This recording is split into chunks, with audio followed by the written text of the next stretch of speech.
शीर्षक मौत का हाईवे। शैली हॉरर सस्पेंस थ्रिलर। स्थान एक सुनसान पहाड़ी हाईवे। मुख्य पात्र राहुल 28 वर्षीय युवा, नौकरी के सिलसिले में सफर पर। स्नेहा राहुल की मंगेतर। विक्रम टैक्सी ड्राइवर जिसके पास एक भयानक रहस्य है। बाबा तांत्रिक जो बीच रास्ते में मिलता है और चेतावनी देता है। वह औरत जो सड़क के किनारे अकेली दिखाई देती है लेकिन इंसान नहीं होती। संक्षिप्त झलक। राहुल और स्नेहा एक रात टैक्सी से पहाड़ी हाईवे से गुजर रहे होते हैं। ड्राइवर विक्रम एक रहस्यमय और चुप्पा व्यक्ति है। जैसे जैसे वे रास्ते में आगे बढ़ते हैं, अजीब घटनाएं घटने लगती हैं। सड़क पर भटकती आत्माएं, रेडियो में सुनाई देती प्रेतात्माओं की आवाजें और अचानक बंद हो जाने वाला इंजन। एक बाबा तांत्रिक उन्हें चेतावनी देता है कि ये रास्ता मौत का हाईवे है, जो एक बार इस मोड़ से गुजरता है वो लौटकर नहीं आता। कहानी में छिपे हैं पुराने रहस्य, दुर्घटनाओं में मरे लोगों की आत्माएं और एक ऐसा रिट्रीट पॉइंट जहां हर साल लोग गायब हो जाते हैं। सच्चाई यह है कि इस सड़क पर एक भूतिया लूप है जो इंसानों को फंसाकर उनकी आत्मा को कैद कर लेता है। क्या राहुल और स्नेहा उस हाईवे से जिंदा निकल पाएंगे? ओपन बुक मौत का हाईवे। भाग 1 सफर की शुरुआत। राहुल ने घड़ी पर नजर डाली। रात के 11:15 बज चुके थे। उसे देर हो गई थी। उसे अगली सुबह 9 बजे शिमला एक बिजनेस मीटिंग के लिए पहुंचना था। दिल्ली से शिमला का रास्ता लगभग 350 किलोमीटर का था और वह सड़क मार्ग से जाने का फैसला कर चुका था। फ्लाइट या ट्रेन के बजाय उसने टैक्सी को प्राथमिकता दी थी क्योंकि उसकी मंगेतर स्नेहा भी उसके साथ थी और वे इस सफर को एक मिनी ट्रिप बनाना चाहते थे। जब वह टैक्सी स्टैंड पहुंचा तो ड्राइवर पहले से ही तैयार खड़ा था। नाम क्या है आपका? राहुल ने पूछा। विक्रम, ड्राइवर ने संक्षेप में उत्तर दिया। वह 45 साल का, सांवला, लंबा चौड़ा इंसान था जिसकी आंखों में कुछ अजीब था, एक खालीपन, जैसे बहुत कुछ देखा हो। सफर लंबा है, आराम से चलाना, स्नेहा ने कहा। जी मैडम, उसने मुस्कुराने की कोशिश की लेकिन वह मुस्कान दिल तक नहीं पहुंची। टैक्सी चल पड़ी। दिल्ली की सड़कों से निकलकर जब वे पहाड़ों की ओर बढ़े तब रात और भी घनी लगने लगी। शहर की रोशनी पीछे छूट गई थी और अब सिर्फ हेडलाइट की पीली रोशनी में आगे का रास्ता दिखता था। राहुल ने स्नेहा का हाथ पकड़ रखा था। ये रास्ता तो बहुत सुनसान लग रहा है, स्नेहा ने कहा। पहाड़ों में रात में ऐसा ही होता है, राहुल ने कहा, लेकिन उसकी आवाज में भी थोड़ा संकोच था। लगभग रात के 1 बजे टैक्सी एक तिराहे पर पहुंची जहां एक जर्जसा साइन बोर्ड लगा था। उस पर लिखा था, बाएं जाएं शिमला 120 किलोमीटर, दाएं जाएं पुराना हाईवे यात्रा वर्जित। विक्रम, ये क्या है? दाएं वाला रास्ता बंद क्यों है? राहुल ने पूछा। विक्रम ने कुछ नहीं कहा, सिर्फ बाएं मुड़ गया। लेकिन कुछ किलोमीटर आगे जाने के बाद उसने अचानक कार रोक दी। क्या हुआ? स्नेहा ने पूछा। रास्ता बंद है सर, पहाड़ी खिसक गई है, अब हमें पुराना हाईवे लेना होगा, विक्रम बोला। राहुल कुछ पल चुप रहा, फिर बोला, ठीक है, जल्दी पहुंचना जरूरी है, चलो। कार अब पुराने हाईवे पर मुड़ गई, एक संकरा टूटा फूटा रास्ता जहां शायद कई सालों से कोई गाड़ी नहीं चली थी। कुछ किलोमीटर चलने के बाद उन्हें एक बूढ़ा बाबा दिखा, भगवा कपड़े पहने, हाथ में त्रिशूल। रुकिए, बाबा ने चिल्लाकर टैक्सी रोकी। विक्रम ने कार रोकी। बाबा ने आंखें तरेरते हुए कहा, इस रास्ते पर मत जाओ, यह मौत का हाईवे है। क्या मतलब? राहुल ने पूछा। जो इस सड़क पर गया वो कभी वापस नहीं आया। ये रास्ता जीवित नहीं, मृत आत्माओं का है। यहाँ एक भयानक दुर्घटना हुई थी और तब से यह रास्ता शापित है। राहुल ने हंसते हुए कहा, बाबा डराओ मत, हमें जल्दी पहुंचना है। बाबा ने आंखें मूंदी और बोला, फिर याद रखना, जब रेडियो बिना वजह बजने लगे और सड़क पर कोई औरत दिखे तो गाड़ी मत रोको, जो भी हो मत रोको। राहुल ने उसकी बात को हंसी में टाल दिया। कार फिर चल पड़ी, लेकिन कुछ ही मिनटों में कार का रेडियो अपने आप चालू हो गया। उसमें से एक पुराना फिल्मी गीत बजने लगा, कहीं दीप जले कहीं दिल। ये क्या? स्नेहा ने कांपते हुए कहा। मैंने तो रेडियो चालू नहीं किया, राहुल बोला। विक्रम ने बिना कुछ कहे कार चलाना जारी रखा। फिर उन्होंने देखा, सड़क के किनारे एक औरत खड़ी थी, सफेद साड़ी में, सिर झुका हुआ, और वह उनके पास आते ही हाथ उठाने लगी। रुकिए, स्नेहा चिल्लाए। विक्रम ने ब्रेक मारे। नहीं, बाबा ने कहा था, राहुल चिल्लाया, लेकिन बहुत देर हो चुकी थी। औरत धीरे धीरे कार की ओर बढ़ने लगी। उसका चेहरा अभी भी नहीं दिखा था, लेकिन उसके पांव उल्टे थे। योजक चिन्ह, योजक चिन्ह, योजक चिन्ह। क्या विक्रम जानबूझकर उस रास्ते पर आया था? क्या वो औरत इंसान थी या कोई आत्मा? और सबसे बड़ा सवाल, क्या राहुल और स्नेहा उस हाईवे से बच निकल पाएंगे? उंगली से दाहिनी ओर इशारा भाग 2 में जानिए विक्रम की असली पहचान, एक भूतिया ढाबे का रहस्य और स्नेहा की अजीब हरकतें।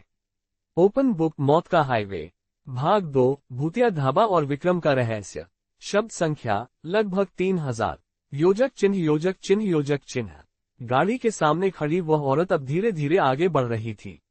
सफेद साड़ी, बिखरे बाल, सिर झुका हुआ और उल्टे पांव। स्नेहा ठंड से नहीं, डर से कांपने लगी। विक्रम, गाड़ी आगे बढ़ाओ, राहुल चिल्लाया, लेकिन विक्रम का चेहरा पसीने से तर हो गया था।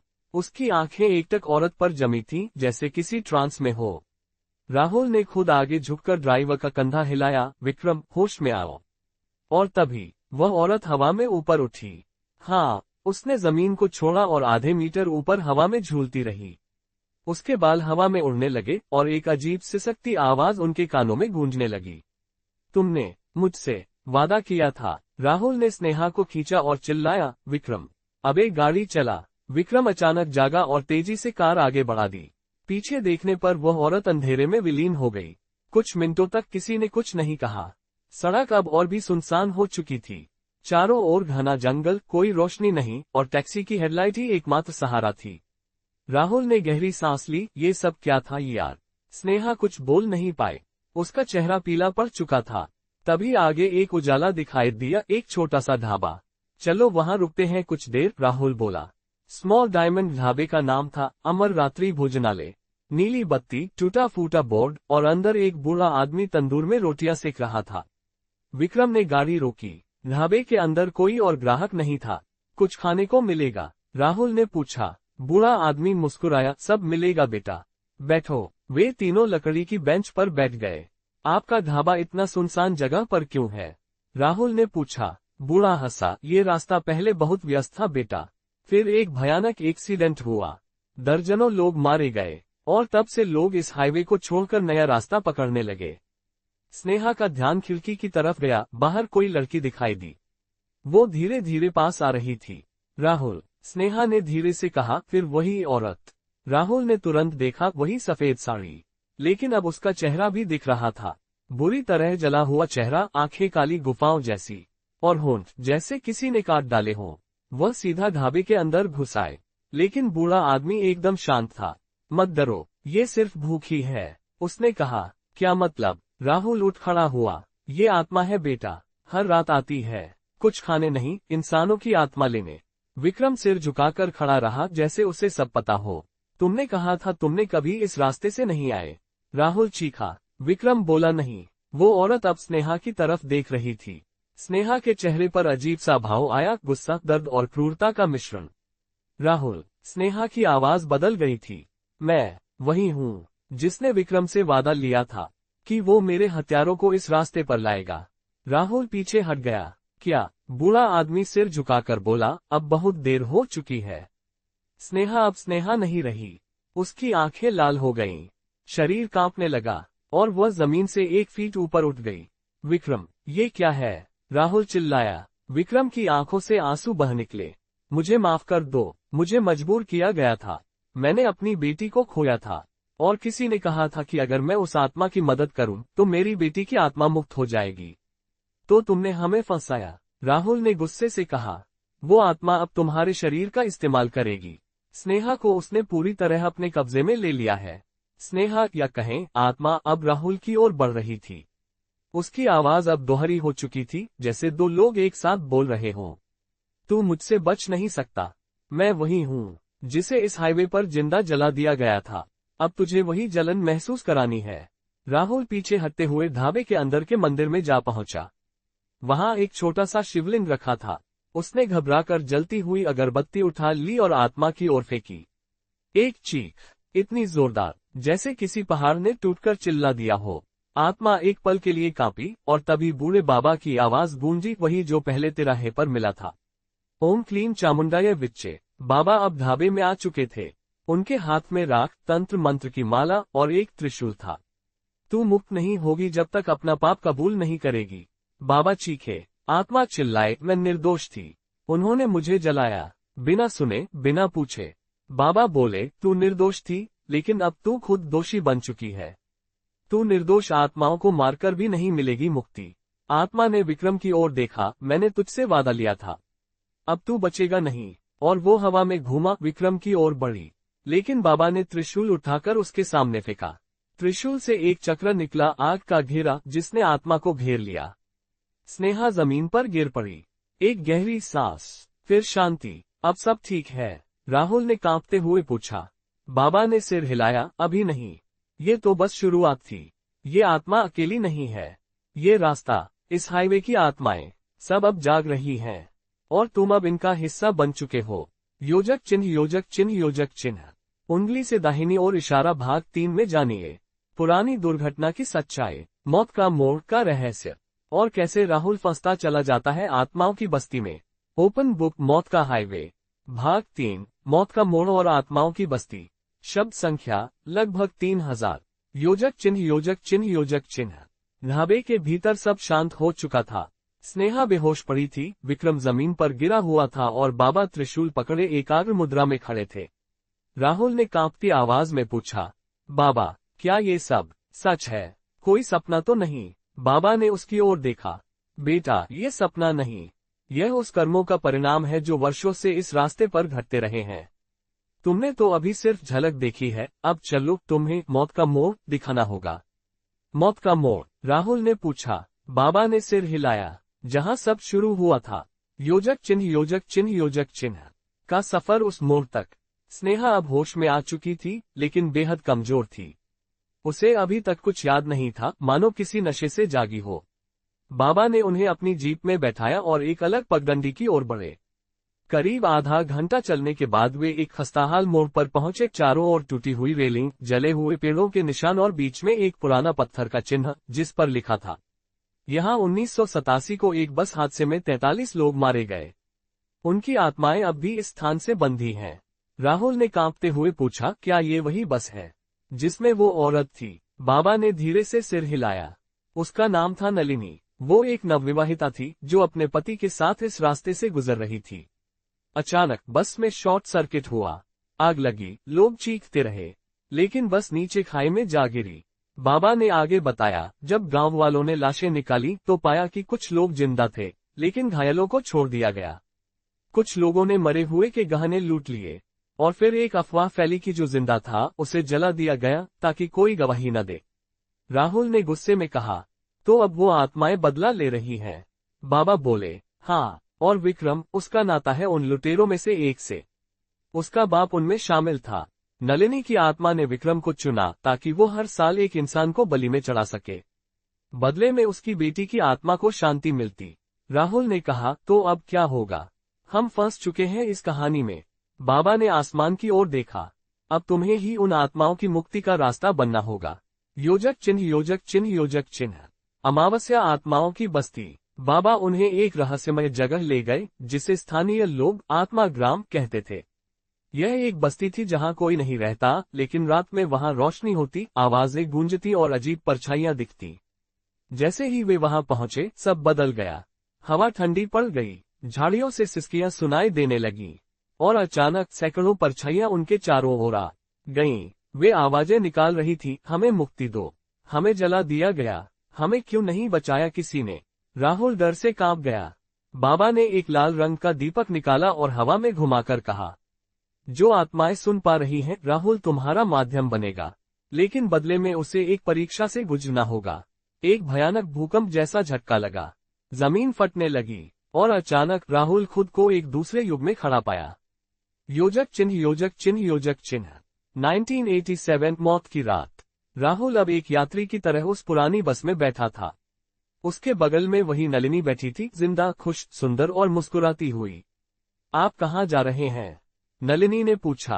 राहुल स्तब्ध था। शायद वही जगह जहां तुम्हारा जीवन खत्म हुआ था। तभी बस में चीखें गूंजने लगी, आग, धुआं, लोग दरवाजा पीट रहे थे। नलिनी की साड़ी में आग लगी। राहुल ने उसे खींचकर बाहर निकालना चाहा, लेकिन हर तरफ आग और धुआं। राहुल, मुझे बचाओ, नलिनी चिल्ला रही थी, लेकिन वो हिला नहीं पा रहा था, पैर जैसे जमीन से चिपक गए हों। और तभी एक बड़ा विस्फोट, सब कुछ काला। योजक चिन्ह, योजक चिन्ह, योजक चिन्ह। आकाशगंगा वापसी और जागृति। राहुल जमीन पर गिरा हुआ था, स्नेहा उसके पास थी। तुम ठीक हो? उसने पूछा। राहुल उठते हुए बोला, मैंने देखा सब कुछ, कैसे वो मरी, कैसे लोग उसे छोड़ गए। बाबा ने कहा, अब तुम्हारे पास अंतिम मौका है। अगर तुम उस जगह जाकर आत्माओं की चिता जलाओगे तो उन्हें मुक्ति मिल सकती है, लेकिन अगर तुम्हारा हृदय डगमगाया तो तुम वहीं फंस जाओगे हमेशा के लिए। राहुल ने सिर हिलाया। योजक चिन्ह, योजक चिन्ह, योजक चिन्ह। अब अगला चरण था फायर, मौत की चिता और अंतिम बलिदान, जिसे हम भाग 4 में कवर करेंगे। योजक चिन्ह, योजक चिन्ह, योजक चिन्ह। क्या राहुल आत्माओं को मुक्ति दिला पाएगा? क्या स्नेहा बच पाएगी या आत्माएं फिर उसे अपना माध्यम बनाएंगी? और बाबा का असली उद्देश्य क्या है? क्या वह सबकी भलाई चाहता है या उसके पास भी कोई छिपा एजेंडा है? ओपन बुक, मौत का हाईवे, भाग 4, मुक्ति की चिता और अंतिम बलिदान। शब्द संख्या लगभग 3000। योजक चिन्ह, योजक चिन्ह, योजक चिन्ह। रात अब और गहरा चुकी थी। चारों ओर सिर्फ घना अंधेरा और बीच में एक वीरान जमीन, जहां एक पुरानी बस की जली हुई ढांचा अब भी खड़ा था। बाबा बोले, यही है वह जगह जहां आत्माओं को जलाया गया था, लेकिन बिना सम्मान, बिना संस्कार। आत्माएं इसीलिए बंधी रह गईं। अब इनकी मुक्ति के लिए अग्नि संस्कार करना होगा और तुम्हें ही करना होगा, राहुल। राहुल ने जलती हुई मशाल उठाई। हवा भारी होती जा रही थी, जैसे आत्माएं उस आग की गर्मी से बेचैन हो रही थीं। बाबा ने एक विशेष मंत्र का पाठ शुरू किया। ओम अग्नेय स्वाहा, आत्मन गच्छति नमः। राहुल ने अपनी आंखें बंद की और सारा भय भुलाकर उस जलते हुए घेरे में प्रवेश किया। वहां लकड़ियां पहले से रखी थीं, वे लकड़ियां जिनके नीचे वर्षों से आत्माओं की अवशेष दबी थीं। वो जैसे ही अग्नि डालने वाला था, एक भयानक चीख हवा में गूंज उठी। रुको! बाबा ने आंखें खोली। वो आ गई, आत्माओं की रानी नलिनी। एक चमकदार परछाई आग के सामने प्रकट हुई। नलिनी की आत्मा, जो पहले कमजोर तड़पती दिखती थी, अब भयंकर रूप में सामने थी। उसके बाल बिखरे हुए, आंखों से लपटे और आवाज भारी। मैं अभी मुक्ति नहीं चाहती, वो गरजी। क्यों? राहुल चौंका। क्योंकि जिन लोगों ने मुझे मारा उन्हें आज तक कोई सजा नहीं मिली। मेरा बदला अधूरा है, राहुल ने कहा, पर मैंने देखा है तुम निर्दोष थी। अब तुम्हें बाकी आत्माओं के साथ मुक्त हो जाना चाहिए। नलिनी की आत्मा ने आसमान की ओर देखा और फिर कहा, अगर तुम मेरे लिए उन हत्यारों की आत्माएं खोज कर लाओ और उन्हें इस अग्नि में डालो, तब मैं शांति पाऊंगी। बाबा बोले, ये संभव है, लेकिन इसके लिए तुम्हें हवन कुंड के बीच से आत्माओं की दुनिया में जाना होगा। एक बार गए तो वापस आना आसान नहीं होगा। राहुल ने स्नेहा की ओर देखा। अगर मैं न लौटा तो? स्नेहा ने उसका हाथ पकड़कर कहा, मैं तुम्हारे साथ जाऊंगी। बाबा ने दोनों को बीच में खड़ा किया, मंत्र पढ़ा और अग्नि में एक लाल रंग की भस्म डाली। फायर, एक विस्फोट हुआ और दोनों की आत्माएं शरीर से निकलकर अग्नि में समा गईं। योजक चिन्ह, योजक चिन्ह, योजक चिन्ह। आकाशगंगा, आत्माओं की दुनिया। यह कोई धरती नहीं थी। नीला आसमान, उल्टी बहती नदियां, पेड़ों की जगह धुआं, और वहां हजारों आत्माएं तैर रही थीं। एक आत्मा ने राहुल की ओर इशारा किया।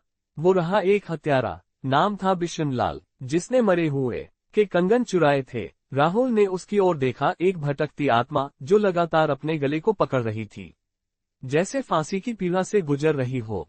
स्नेहा ने पूछा, अब इसका क्या? बाबा की आवाज उस दुनिया में भी गूंजी।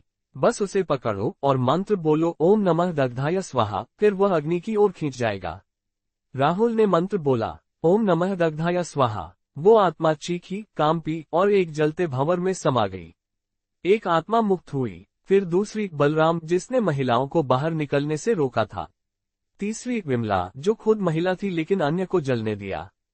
राहुल और स्नेहा एक एक आत्मा को खोजते गए और हर बार एक आत्मा मुक्ति पाती गई। धीरे धीरे वातावरण शांत होता गया और अचानक एक विशाल परछाई ने उनका रास्ता रोका।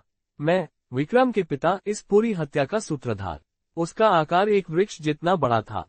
उसकी आंखों से अंगारे गिर रहे थे। तुम्हें मुझे हराना होगा, तभी नलिनी मुक्त होगी, वो बोला। राहुल ने कांपते हुए कहा, कैसे? बाबा की आवाज फिर गूंजी।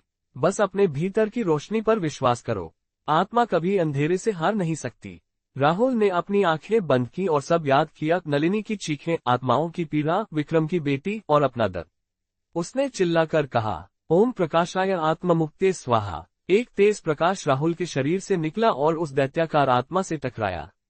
भयानक चीख के साथ वह आत्मा बिखर गई। योजक चिन्ह, योजक चिन्ह, योजक चिन्ह। सूर्यास्त मुक्ति। नलिनी की आत्मा फिर प्रकट हुई, अब शांत, कोमल और मुस्कुराती हुई। अब मैं जा सकती हूँ, धन्यवाद राहुल। उसने स्नेहा की ओर देखा। और तुम मेरी जैसी बनकर भी इंसानियत नहीं भूली।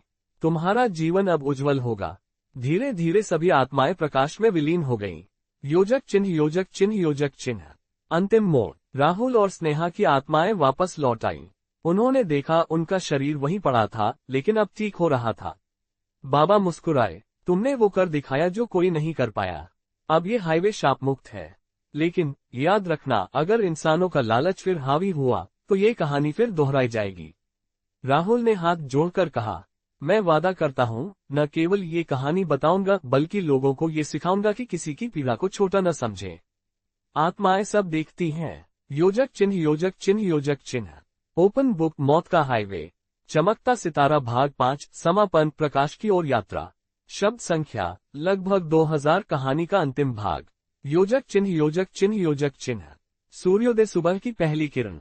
सुबह हो चुकी थी। पक्षियों की चहचहाहट और सूरज की हल्की सुनहरी रोशनी उस वीरान ढाबे की छत पर आ चुकी थी। वह ढाबा जो कभी तंत्र और आत्माओं की गूंज से थर्रा उठा था, अब एकदम शांत था। राहुल की आंखें खुली। उसने देखा स्नेहा उसकी बगल में बैठी थी और बाबा थोड़ा दूर पेड़ के नीचे ध्यानमग्न मुद्रा में थे। क्या हम जिंदा हैं? राहुल ने धीमे से पूछा। स्नेहा मुस्कुराए, हाँ, और अब सब कुछ बदल चुका है, हाईवे, आत्माएं और हम भी। योजक चिन्ह, योजक चिन्ह, योजक चिन्ह। हाईवे पर जीवन। कुछ हफ्ते बीते। NH-58, जो कभी मौत का हाईवे कहलाता था, अब पूरी तरह नया रूप ले चुका था। सरकार ने वहां CCTV, स्ट्रीट लाइट्स और मेडिकल इमरजेंसी बूथर्स लगवाए। राहुल ने उस हाईवे के पास एक बड़ा बोर्ड लगवाया। ग्रेटर देन, यहाँ आत्माएं थीं और अब शांति है। इंसान बने, राक्षस नहीं। लोग आते, बोर्ड पढ़ते, फूल चढ़ाते और आत्माओं के नाम पर दुआ करते। वहां अब एक छोटा सा स्मारक बना था, एक सुंदर शांति स्तूप जिसमें 43 आत्माओं के नाम अंकित थे। योजक चिन्ह, योजक चिन्ह, योजक चिन्ह। बाबा का अंत। राहुल और स्नेहा एक दिन बाबा के पास पहुंचे, जो अब गांव के पास एक नदी के किनारे कुटिया में रहते थे। बाबा बोले, अब मेरा काम पूरा हुआ। अब मैं हिमालय जाऊंगा अपने अंतिम तप के लिए। स्नेहा ने हाथ जोड़कर कहा, आपके बिना हम यह नहीं कर पाते। बाबा मुस्कुराए, तुम्हारे भीतर शक्ति पहले से थी, मैंने बस रास्ता दिखाया। पर याद रखना, अगर फिर कभी कोई आत्मा पीड़ा में हो और तुम्हें पुकारे तो मत मुकरना। बाबा चले गए। उनकी झोपड़ी कुछ समय बाद अपने आप राख हो गई, मानो उन्होंने अपनी देह भी अग्नि को सौंप दी हो। योजक चिन्ह, योजक चिन्ह, योजक चिन्ह। स्कूल। राहुल शिक्षक बनता है। राहुल ने अपने अनुभवों को एक किताब में बदला। मौत का हाईवे, आत्माओं की पुकार। ये किताब वायरल हो गई। स्कूलों और कॉलेजों में यह एक प्रेरणादायक उदाहरण बन गई कि कैसे भय को परोपकार में बदला जा सकता है। राहुल ने युवाओं को आत्माओं से डरने की बजाय उन्हें समझने और सम्मान देने की शिक्षा देना शुरू किया। उसने अपने कस्बे में एक आत्मिक सहायता केंद्र शुरू किया, जहां मानसिक, आध्यात्मिक और आत्मिक समस्या से जूझ रहे लोग आते। योजक चिन्ह, योजक चिन्ह, योजक चिन्ह। दिल। स्नेहा, जीवन का उजाला। स्नेहा, जिसने खुद एक आत्मा के प्रभाव में समय बिताया था, अब एक काउंसलर बन चुकी थी।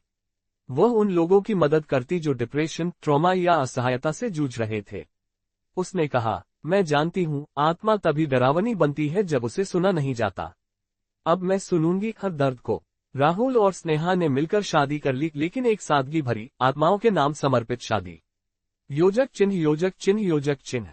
भूत। विक्रम का अंत। विक्रम अब पूरी तरह पागल हो चुका था। वो गांव की गलियों में घूमता रहता, कहता, वो आएंगी, वो फिर आएंगी। एक दिन उसे एक पेड़ से लटका पाया गया और उसके चेहरे पर मुस्कान थी। लोग कहते हैं, शायद नलिनी की आत्मा ने अंत में उसे क्षमा कर दिया। योजक चिन्ह, योजक चिन्ह, योजक चिन्ह। एंड। अंतिम शब्द। कहानी खत्म नहीं हुई, बल्कि अब भी उस शांति स्तूप पर एक छोटी सी घंटी लगी है। जो भी वहां जाकर उसे बजाता है, उसे नलिनी की आत्मा की कोमल मुस्कान दिखती है और एक फुसफुसाहट, धन्यवाद कि तुमने हमें सुना। योजक चिन्ह, योजक चिन्ह, योजक चिन्ह। क्लैपबोर्ड समाप्त।